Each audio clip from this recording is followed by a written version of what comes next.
My husband sent me a message from Hawaii saying, I'm in Hawaii with my 22-year-old lover. The divorce papers are on their way, and I've already emptied our joint account of $4 million. I couldn't help but laugh and responded by sending my bank statement, which showed a credit of $4 million. Because the account he emptied? Actually, the message arrived while I was serving customers in my boutique. I'm leaving you and going to Mexico City with my 21-year-old girlfriend. I've already emptied our joint account. My hand didn't even tremble while I read it. My voice remained steady while I helped Ms. Teresa choose a scarf. The only sign that my husband, with whom I had been for 13 years, had just broken up with me via text message, was a slight narrowing of my eyes. I waited until Ms. Teresa left with her purchase wrapped in our traditional silver paper, and only then typed my response. Good luck. My name is Carla, I'm 39 years old, and today I received the coldest goodbye of my life.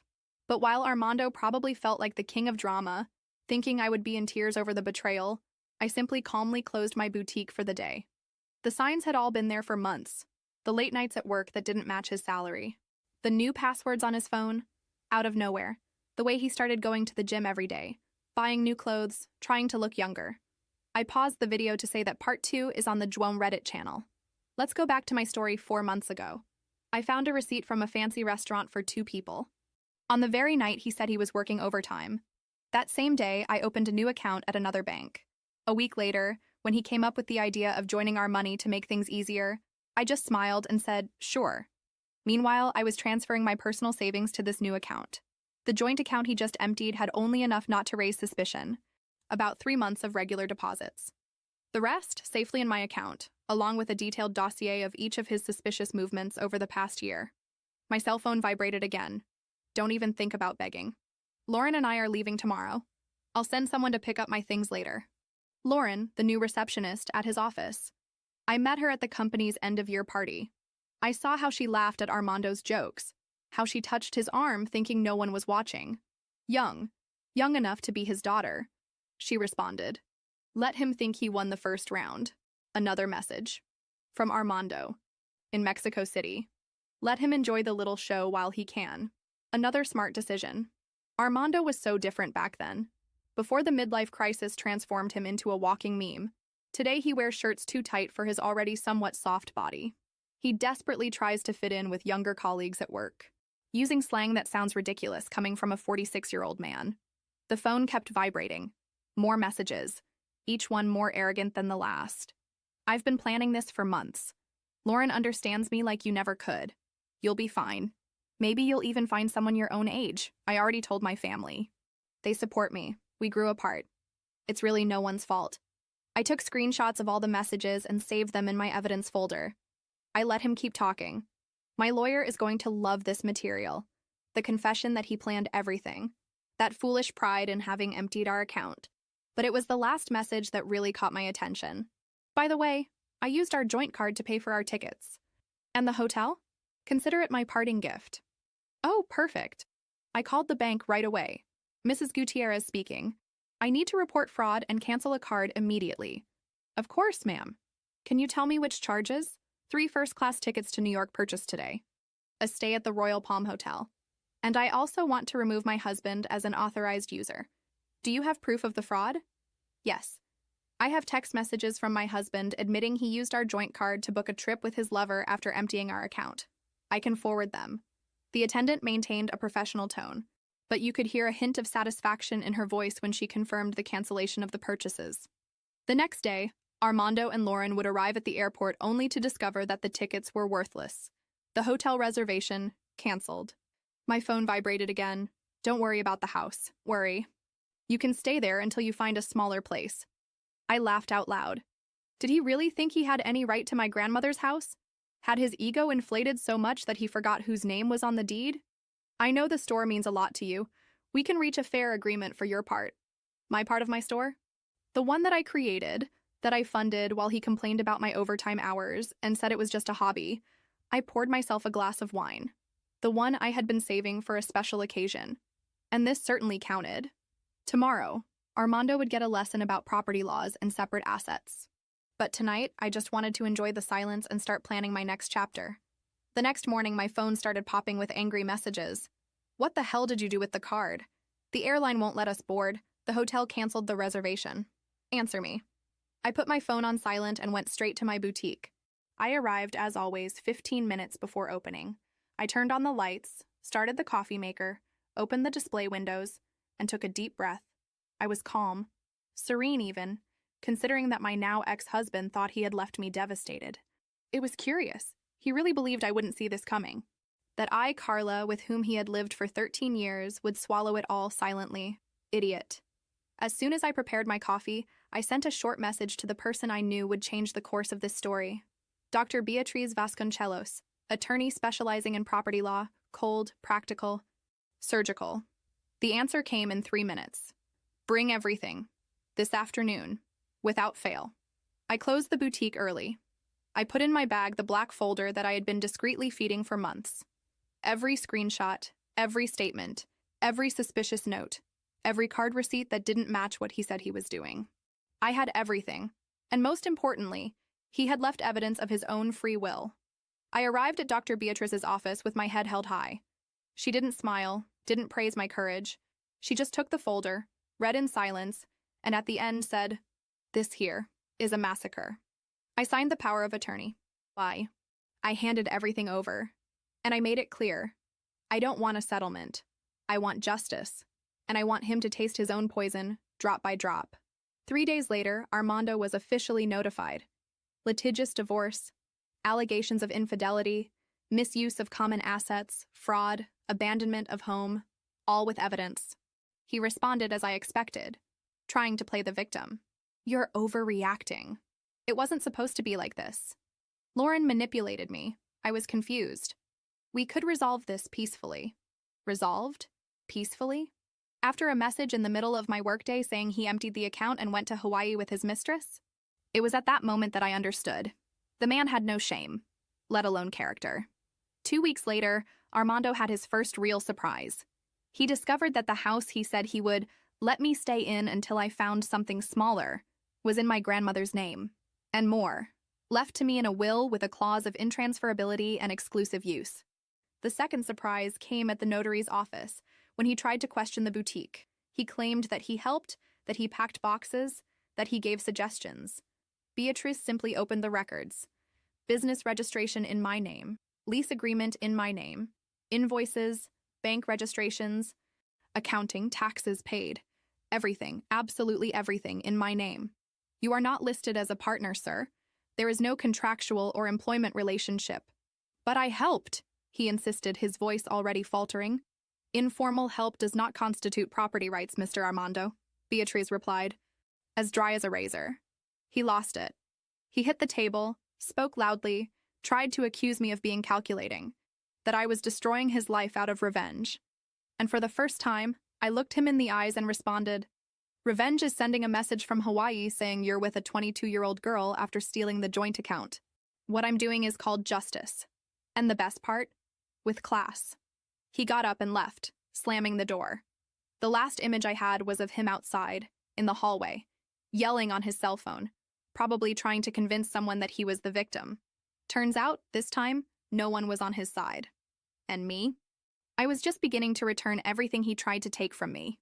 The most interesting part of well-executed revenge is the desperation that comes afterward. And that's exactly what I watched, from the best seat in the house in the days that followed. Armando couldn't bear the idea of losing control of the narrative. After all, for him, it was always more important to seem right than to be right.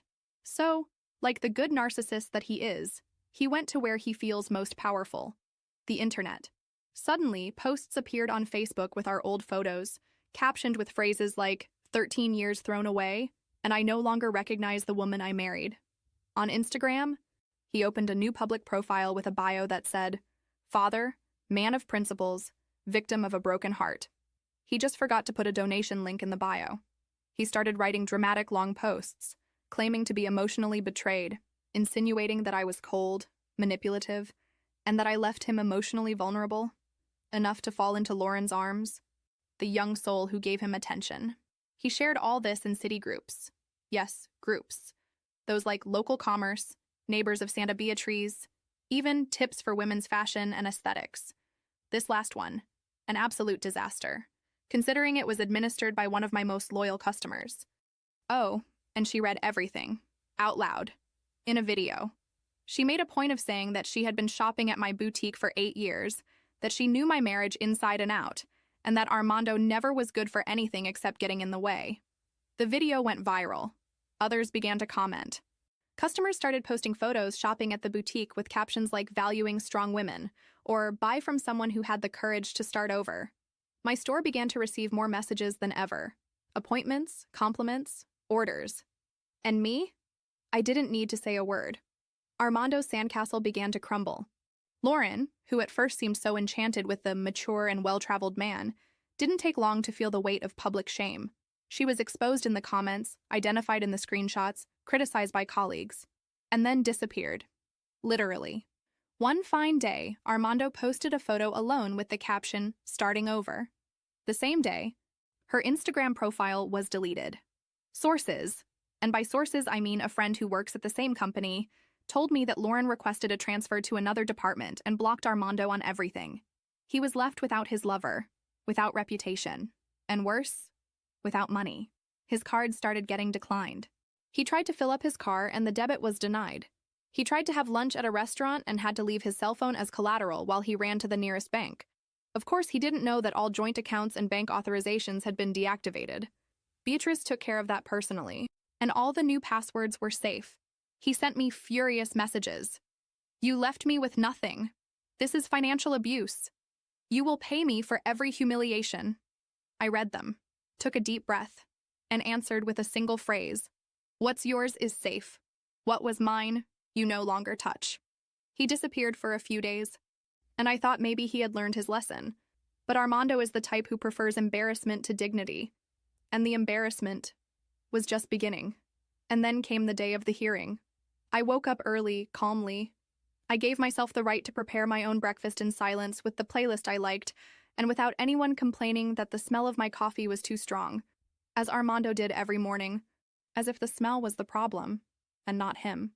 I chose my outfit with the same care as someone putting on armor. A white blazer, a satin blouse underneath, and my grandmother's bracelet, the only thing inherited from her besides the house, and strength.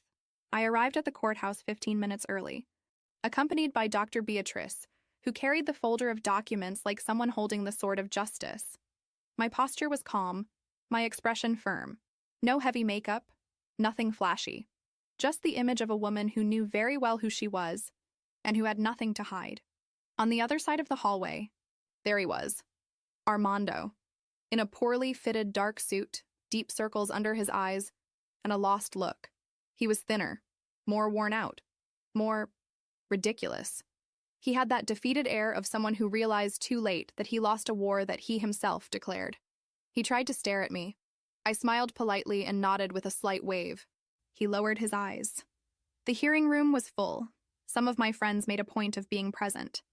2 former clients who had also gone through similar divorces came as character witnesses. And of course, he brought 2 bar friends, as if that had any legal weight. The judge was a mature man with a tired and objective expression. He wasn't there for a show, nor for drama, and I was exactly prepared for that. Armando started speaking. He played the victim, cried, forced, said I was cold, that the marriage was already dead, that I emotionally ignored him, and that he had fallen into temptation out of neediness. A pathetic, empty narrative, just like the ones he posted on social media. But what he didn't expect was that each allegation would be dismantled, item by item, with evidence.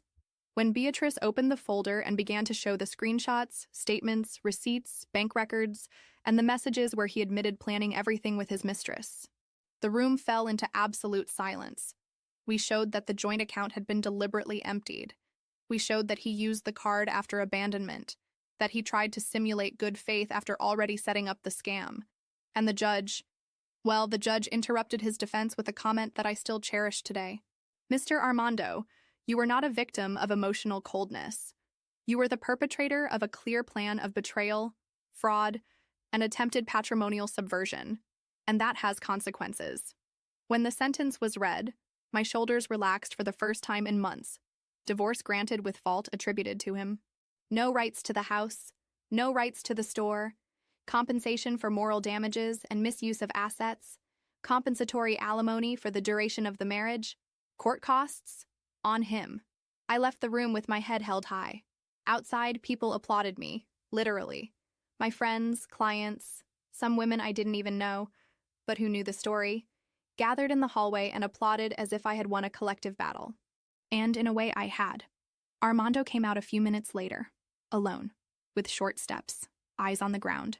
The local press wasn't there, but I swear, if someone had taken a picture, it would have been the cover with the headline, "Here lies the pride of a coward."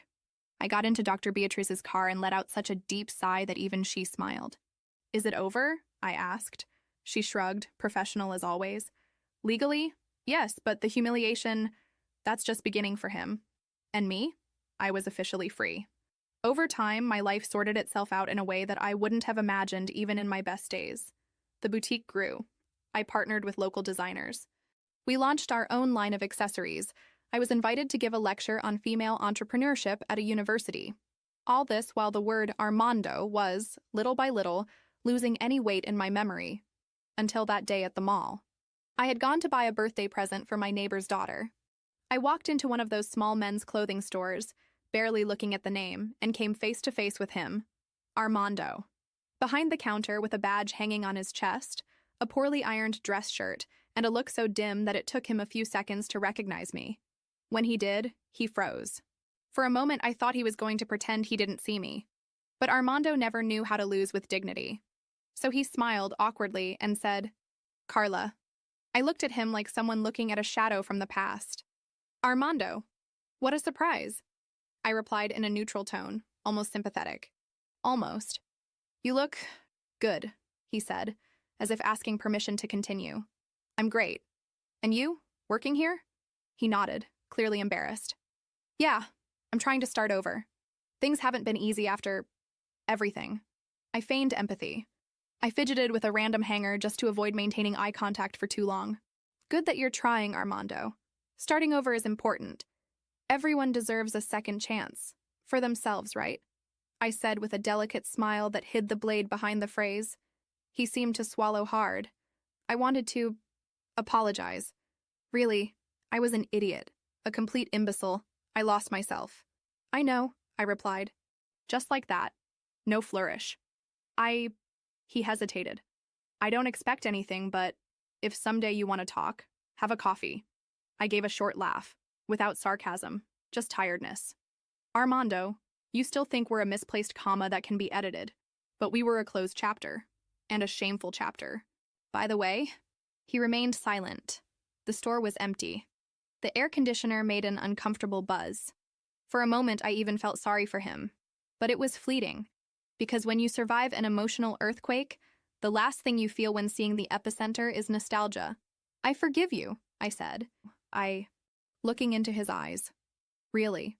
Because holding a grudge would be continuing to carry you, but forget? No. You are a constant reminder of everything I overcame. And honestly, I'm grateful for that." He tried to outline a reaction, but didn't have the strength. He just nodded with a minimal nod, almost imperceptible. "Good luck, Armando. I hope that one day you can look back and feel a bit of shame for what you did." I left the store without buying anything. Outside, the world went on. People laughed, the windows shone, and my phone beeped with a new order from the boutique. I smiled. I adjusted the strap of my bag on my shoulder and kept walking, without looking back. Because honestly, those who live in the past belong in a museum. And Armando, well, he was just a dusty piece that I no longer visited. Life has an ironic and an absolutely wonderful way of rewarding those who don't take revenge with anger, but with results. Months after that pathetic reunion, my boutique was no longer just a charming store in the city center. It became a reference. We expanded, opened a second unit in an upscale neighborhood, and I created my own line of scarves printed with phrases of overcoming. One of them went viral. It read, "You didn't break me. You freed me." I started receiving invitations to events, fairs, interviews.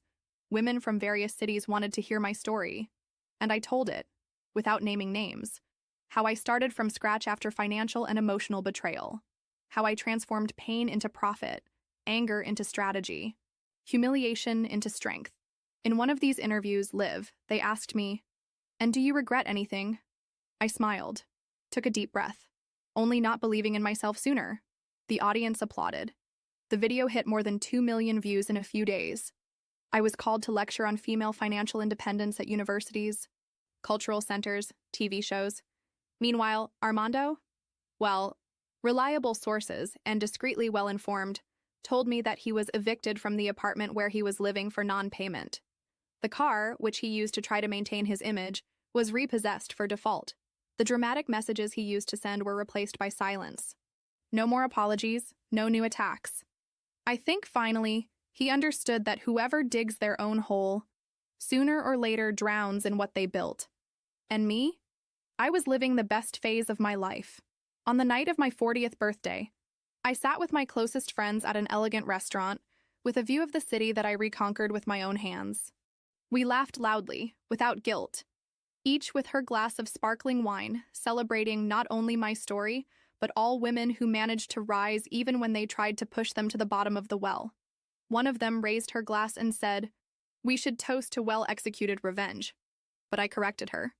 "No, let's toast to freedom, because revenge is temporary, but being free, that's priceless." We toasted, we laughed, and I closed my eyes for a moment. There was no more pain, no more fear, just an entire future ahead. And this time, it was all mine. Did you like the story? Leave your opinion in the comments. Subscribe to the channel to help, and see you next time.